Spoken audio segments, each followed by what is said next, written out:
Ngayon guys, anong date ngayon, ganda? 28, no?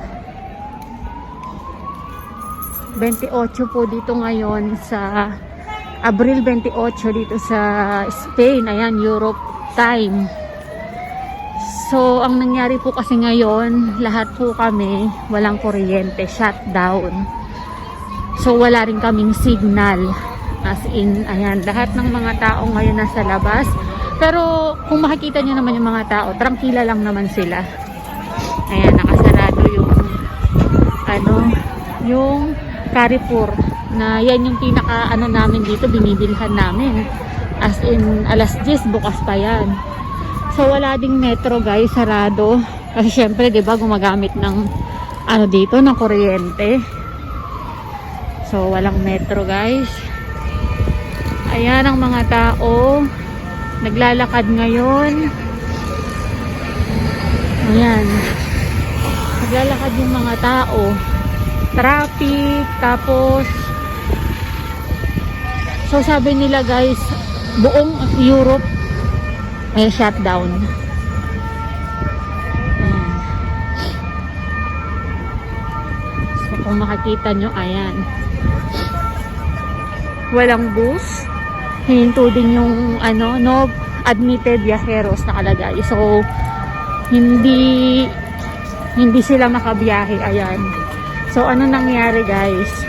Ano nangyayari sa mundo? Ayan, Diyos ko. Yung mga bagay na hindi inaasahan. Yung ambulansya.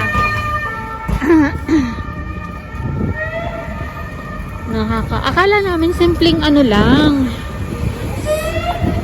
Kaya nga So, akala namin simpleng bagay lang na nangyayari. Umuuwi na yung mga trabahador guys. Yung mga nagtatrabaho sa kusina, sa restaurant, yung mga estudyante. Ayan, pero wala silang masakyang metro. So, I think si Ate Cheche, wala ring masakyan yan. Kahit baka maglakad yan pa uwi dito. Mas ganda. So, tingnan natin ngayon guys, kasi wala kaming saging. Tingnan natin kung makakabili tayo ng saging dito kay Amigo. Ayan po yung nangyayari ngayon. So, today is Monday, April 29. So, ayan. Mahaba ang pila, so kailangan natin bumili ng saging.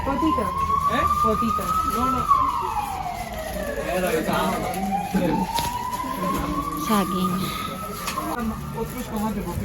So dahil walang kuryente, hindi kami makaluto, wala kami kakainin. Kaya kailangan natin ng bumili ng mga yung ready to eat na, like ito mga prutas. Ito kaya, ito. Ito, ayan. Kuhain na natin to. Kasi ang saging ang pinaka-importanting madaling makain. Ito yung... So, wala Paano kung ilang araw mawawala ng kuryente? Hindi kami makaluto. So, kailangan natin ng makakain. Tubig, saka mga prutas. Kailangan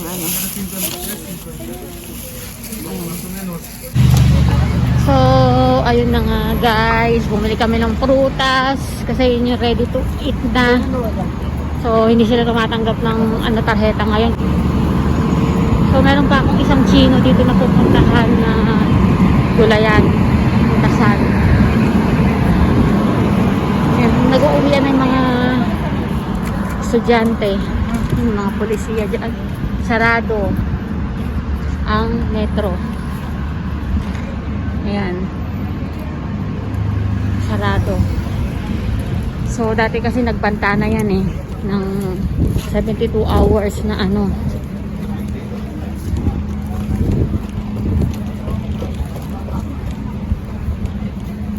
Madre mia, lahat ng tienda, lahat ng resto sinara na.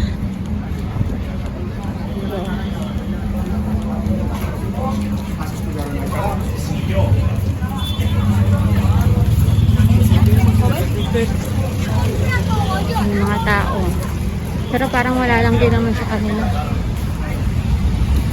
Sarado din yung mga mga nakapatay din yung mga traffic lights, kaya traffic.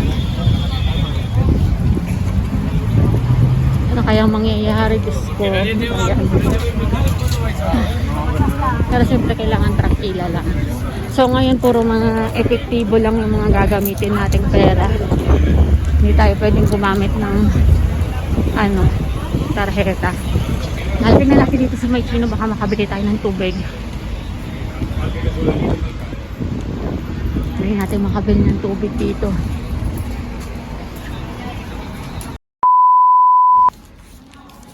Ayan. So ngayon, hindi rin naghahakot ng basura ng ilang araw na. Sabi, strike daw ng 1 month. So kaya, ngayon, grabe, ayan. Ang hirap yung wala kang,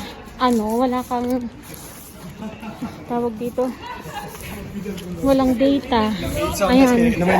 So time check, it's 3:33. Ayan. Pati yung yung araw ngayon, ayun, Monday 28, ayan walang signal, walang data. Walang data. Dito may tubig ba? Tingnan natin kung may tubig dito. Brown out. Dun sa dulo yata ang tubig dun. Puro mga soft drinks eh. Wala. Sige, kuha ka. Saan ba? Anong biskotso? Ay, mga bata, ganun. Marami pa naman doon na nag-grocery si Mama Benga. Buti ka mo, ang dami nilang biskuit. Oo. Meron pa naman. Kaso wala namang ano dyan eh. Biskotso na ano. Mira, y dentro lo tengo pila y como así también. ¿Tú sabes? Okay.